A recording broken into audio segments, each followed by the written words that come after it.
이 시간 하나님께 예배드리겠습니다. 찬송가 382장입니다. 찬송가 382장 너 근심 걱정 말아라. 우리 함께 찬송 드리겠습니다. 382장입니다. 너 근심 걱정 말아라. 주 너를 지키리. 주 날개 밑에 거하라. 주 너를 지키리. 주 너를 지키리. 아무 때나 어디서나 주 너를 지키리. 늘 지켜주시리. 어려워 낙심될 때에 주 너를 지키리. 위험한 일을 당할 때 주 너를 지키리. 주 너를 지키리. 아무 때나 어디서나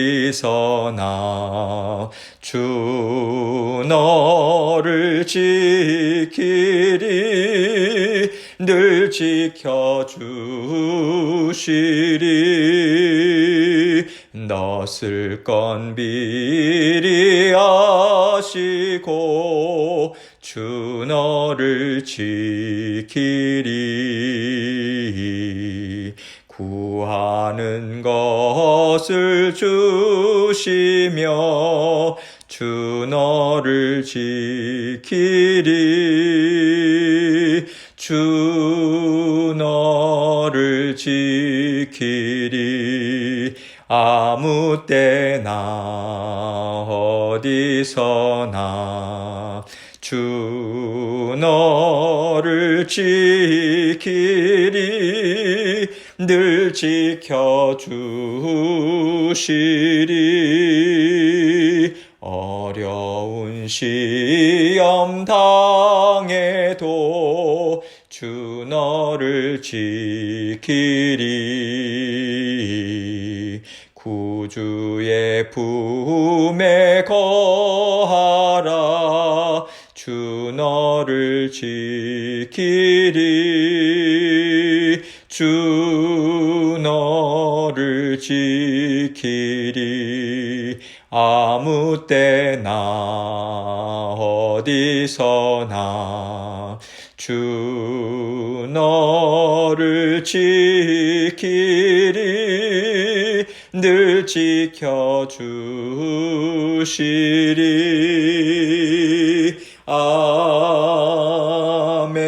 아멘. 기도하겠습니다. 하나님 아버지 감사합니다. 참 저희가 연약합니다. 근심과 염려와 두려움 가운데 저희가 있을 때가 참 많이 있습니다. 그러나 그때마다 우리 주님께서 말씀으로 붙잡아 주시고 성령을 통해서 우리 주님의 사랑, 십자가의 보혈의 피 깨닫게 하시고 깨끗게 하시고 다시 일으켜 세워주셔서 감사합니다. 늘 그 은혜가 우리 가운데 충만히 있음을 우리 주님께서 저희에게 말씀해 주시니 감사합니다. 날마다 받아 누려서 아버지 세상의 모든 근심, 염려 주님 앞에 다 내어 맡기고 아버지 하나님 주님께 감사와 만족과 또 평안으로 우리가 주님과 함께 동행하는 하루하루의 삶이 될 수 있도록 도와주옵소서. 아버지 하나님 한 해를 마무리하는 이 시점에 주님 앞에 더욱더 연약함을 고백하고 또 주님께서 베풀어 주신 그 은혜들을 생각하며 감사하고 아버지 하나님 더욱더 주님 앞에 깨끗이 씻김 받는 귀하고 복된 시간 될 수 있도록 도와주옵소서. 오늘도 주님께서 새로운 말씀을 통해서 우리에게 힘과 능력 공급해 주십니다. 말씀 붙들고 아버지 하나님 주님 앞에 감사로 나아가게 하시고 아버지 말씀을 증거하는 저의 입술과 마음도 주장해 주셔서 하나님께 주신 말씀, 하나님께 온전한 영광 돌리는 이 시간 될 수 있도록 도와주옵소서. 예수님 이름으로 기도합니다. 아멘. 하나님 말씀 시편 42편 1절로 3절입니다. 시편 42편 1절로 3절 제가 읽습니다. 하나님이여 사슴이 시냇물을 찾기에 갈급함같이 내 영혼이 주를 찾기에 갈급하나이다. 내 영혼이 하나님 곧 살아계시는 하나님을 갈망하나니 내가 어느 때에 나아가서 하나님의 얼굴을 배울까. 사람들이 종일 내게 하는 말이 내 하나님이 어디 있느냐 하오니 내 눈물이 주야로 내 음식이 되었도다. 아멘. 여러분, 하나님께서 사랑하는 자녀들에게 고난을 주실 때 그 고난이 때로는 참 혹독합니다. 하나님께서 웬만큼 고난을 허락하시면 감당하기도 좀 수월하고 하나님 앞에서 그래도 믿음을 지키며 살아갈 수 있을 것 같아요. 그런데 하나님이 훈련을 하실 땐 얼마나 혹독하신지 내가 믿음마저도 놓쳤나 싶을 정도의 어려운 시간을 주시기도 하는 것 같습니다. 이것을 통해서 우리는요, 믿음이라는 것도 내가 믿어서 갖고 있는 것이 아니구나. 하나님이 믿음도 주셔야 하고 하나님이 붙잡아 주셔야 내가 더 굳건한 믿음도 가질 수 있는 것이구나. 이런 겸손한 마음을 갖게 되는 것 같아요. 그리고 결국엔 그 혹독한 훈련이 하나님을 더 사랑하고 더 믿고 더 순종하는 자녀가 되게 하시더라. 이 고백이 나올 수 있도록 하나님 우리를 인도해 주시는 것 같습니다. 이 시편을 보면요, 그 당시 다윗의 인생이 참 혹독했음을 알 수 있어요. 정말 하나님께서 나를 왕으로 세우신 것이 맞는지, 정말로 하나님께서 나를 들어 사용하시는지 다윗 스스로가 무척 혼란스러운 때였던 것 같습니다. 하나님이 나를 사용하시지 않는 것까지는 좋은데 정말 나를 사랑하시는 건 맞나? 이 기초적인 믿음까지 흔들리는 혹독한 상황에 그가 있었음을 우리는 느낄 수 있어요. 이제 말씀을 함께 살펴볼 텐데 성경학자들은요, 이 당시 다윗은 사울 왕에게 쫓김을 받으면서 성막으로부터 멀리 떨어진 그 북쪽 헐몬산을 방황하고 있었던 때라고 말들을 합니다. 그런 절박한 상황 가운데 다윗은 이 시편을 지었고요. 고라 자손의 마스길이라고 하는 제목이 달려 있잖아요. 고라 자손이 마스길이라고 하는 것은 교훈하기 위해서 지은 시편이다. 이렇게 이야기하거든요. 마스길, 시편, 교훈이란 단어예요. 그러니까 고라 자손이 교훈하기 위해서 노래로 지금 다윗이 지은 시편을 부른다라고 하는 그런 의미입니다. 이제 본문을 함께 살펴보겠습니다. 먼저 다윗은 절박한 심정으로 하나님께 이렇게 호소하고 있습니다. 1절입니다.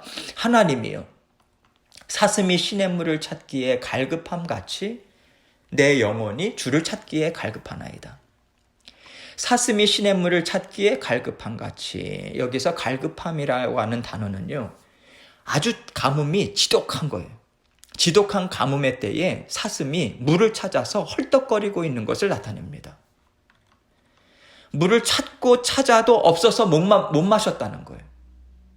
시냇물을 찾지 못하면 정말 쓰러져 죽을 수 있는 지경까지 간 상태라고 하는 것을 알려주고 있는 거죠.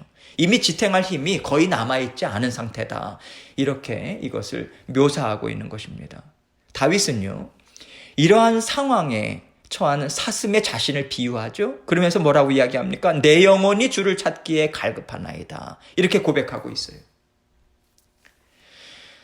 그는 제가 주님을 이렇게 애타게 기다립니다. 하나님 제발 저를 도와주십시오. 저를 정말 이대로 두시렵니까? 저를 지금 살려주십시오.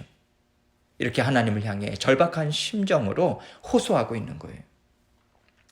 2절 말씀 봅니다. 내 영혼이 하나님, 곧 살아계시는 하나님을 갈망하나니 내가 어느 때에 나가서 하나님의 얼굴을 배울까?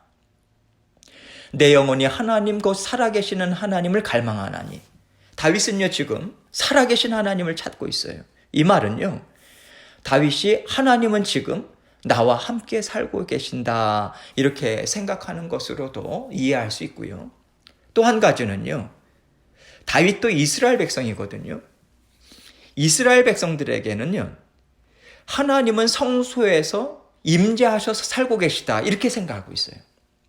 그래서 성소는, 성막은, 성전은 하나님의 임재하심을 상징하고 있는 거예요. 그들과 하나님이 함께 하고 계시다, 이거죠. 하나님이 살고 계신 성소에 나아가서 하나님을 만나고 하나님 앞에 마음의 소원을 올려드리는 것이 이스라엘 백성들에게는 살아계신 하나님을 만나는 자리였던 거예요. 그래서 다윗은 내가 어느 때에 나아가서 하나님의 얼굴을 배울까, 이렇게 말하고 있는 거죠. 이 구절은 하나님의 임재를 상징하는 성소로 나아가는 모습을 묘사할 때 일반적으로 사용하던 표현이에요. 내가 어느 때에 나가서 하나님의 얼굴을 배울까. 그런데 지금 다윗은 성소에 나아가지 못하는 처지 가운데 있었던 거죠. 성소에 나아가지 못할 뿐만 아니라 사울의 칼을 피해서 계속해서 도망 다니고 있는 처지였던 거예요. 그래서 지금 다윗은 내가 지금 하나님을 성소에서 뵙지 못하는 것이 너무나도 괴롭습니다. 이 안타까운 마음을 토로하고 있는 거예요. 물론 다윗은 성령이 충만한 사람이었습니다. 그래서 그는 어느 곳에 있더라도 하나님과 교통하는 기도를 계속해서 올려드리고 있었던 사람이에요. 그럼에도 불구하고 평안하게 하나님의 성소에 나아가서 하나님께 향기로운 예물을 올려드리지 못하고 이렇게 쫓기는 가운데 하나님을 향해서 부르짖어야만 하는 자신의 처지가 다윗은 하나님 앞에서 너무나도 서러운 거고요. 마음이 너무 힘든 거예요. 하나님, 제가 언제까지 지탱할 수 있겠습니까? 하나님, 어느 때까지 저를 이렇게 만나시렵니까? 아름다운 성소에서 아름다운 향기를 올려드리는 예물과 함께 제가 하나님을 만날 수 있도록 저를 인도해 주십시오. 저와 함께 만나시고 저의 이야기를 들어주시던 살아계신 하나님을 제가 다시 뵙고 싶습니다. 이러한 갈급한 심령을 올려드리고 있는 거예요. 3절 말씀 봅니다. 사람들이 종일 내게 하는 말이 내 하나님이 어디 있느뇨 하오니 내 눈물이 주야로 내 음식이 되었도다. 사람들이 종일 내게 하는 말이 내 하나님이 어디 있느뇨 하오니. 사람들이 다윗에게 이렇게 말한 거예요. 너를 사랑해서 너를 높여주고 너를 이 자리까지 있게 해준 하나님은 지금 뭐하고 계시는가? 하나님이 아직도 너와 함께하고 있다고 생각하는 것은 아니겠지. 하나님이 너와 함께하고 있다면 어떻게 너에게 이런 도망자의 삶을 주시겠어? 어떻게 너가 지금 이 꼴로 살겠어? 지금 이렇게 다윗을 판단하고 조롱하고 있는 거예요. 그런데 이 말씀에 이어서 나오는 내용을 보면요, 이렇게 판단하고 조롱하는 사람들은 한때는 다윗과 함께 하나님을 찬양하고 하나님께 예물을 올려드렸던 사람이었다라고 하는 것을 우리는 알 수 있어요. 그렇다면 다윗에게 그 아픔이 더하지 않겠습니까? 우리가 겪는 어려움들 중에 가장 큰 어려움이라고 할 수 있는 게 무엇이 있을까요? 언제나 나를 믿어줄 것 같았고 언제나 내 편이 되어줄 것 같았던 사람들이 나에게 등을 돌리는 거죠. 나에게 손가락질하고 억울한 말로 판단하는 거예요. 이것이 살아갈 소망을 놓게 하는 가장 큰 이유가 아니겠습니까? 가장 큰 어려움이에요. 그런데 지금 다윗의 상황은요, 주변에 가까이 있었던 사람들뿐만 아니라 옛날부터 다윗을 대적했던 사람들까지 통틀어서 모든 사람들이 그에게 손가락질을 하고요, 그를 판단하고 있었던 상황이었던 거예요. 하나님이 너와 함께하고 계실 것 같아? 하나님은 이미 너를 떠났어. 너를 버렸어. 그러니까 너는 결코 회복하지 못할 거야. 이런 조롱의 말을 하고 있습니다. 그래서 다윗은 내 눈물이 주야로 내 음식이 되었도다, 이렇게 탄식하고 있는 거죠.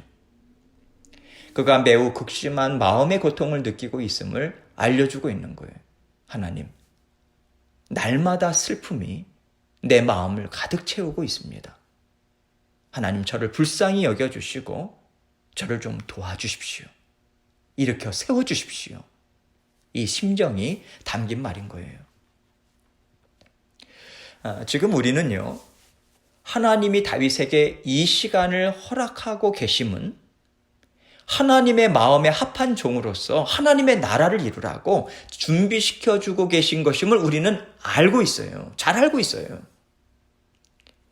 다윗의 훗날이 어떠할지, 그리고 하나님께서 이제 다윗에게 이루어 주실 일이 무엇인지를 우리는 이미 성경을 통해서 알고 있잖아요. 그래서 우리는요, 이 시간은 다윗에게 정말 좋은 시간이야. 하나님 앞에서 마음이 합한 왕으로서 살아갈 수 있도록 하나님은 지금 준비시켜주고 계셔. 우리는 이렇게 말할 수 있는 거죠. 그런데 그 당시에 다윗은요, 자신이 걸어가고 있는 길의 의미를 잘 몰라요. 그 가치를 잘 모릅니다. 물론 믿음으로 생각을 하려고 애는 쓰고 있었겠죠. 그러나 우리처럼 분명하게 알지는 못합니다. 그렇기 때문에 그는 너무 두려운 것이고, 그 두려움이 지금 다윗을 사로잡고 있는 거예요. 고난 가운데 들이닥치는 두려움은요, 우리의 숨통을 조입니다. 다른 게 아니거든요. 어떻게 될지 전혀 알 수 없는 두려움인 거예요. 하나님이 정말 나를 버리시려나? 다시는 회복되지 못하도록 하나님이 나를 이대로 두시려나? 이 두려움이요, 바로 하나님께서 허락하신 혹독한 훈련의 때에 우리에게도 더 큰 어려움을 주지 않습니까? 그렇다면 우리는 이러한 두려움을 어떻게 다스릴 수 있을까요? 우리의 마음과 생각을 어떻게 다스릴 수 있을까요? 다윗과 같이 하나님 앞에 호소하는 거예요. 하나님, 제가 지금 너무 어렵습니다. 제가 지금 이런 판단을 받고 있습니다. 하나님 들으시지요? 하나님 도와주십시오. 저는 하나님이 저와 함께 하심을 믿습니다. 이 믿음을 지킬 수 있도록 도와주십시오. 계속해서 올려드리는 거죠. 지금 이 시편의 말씀은요, 하나님 앞에 토로하는 말씀이에요. 그런데 다윗의 시편 대부분이 그러하듯이요, 그는 하나님 앞에 토로하는 심정으로 기도를 올려드리고 있는 거예요. 믿음의 고백을 올려드리고 있는 거예요. 믿음의 선포를 하나님 앞에 올려드리고 있는 거예요. 하나님을 더 강하게 붙잡고자 애쓰는 몸부림침이 있는 것이죠. 그렇기 때문에 다윗은 그 모든 험난한 시간을 우리 주님과 함께 이겨낼 수 있었던 거예요.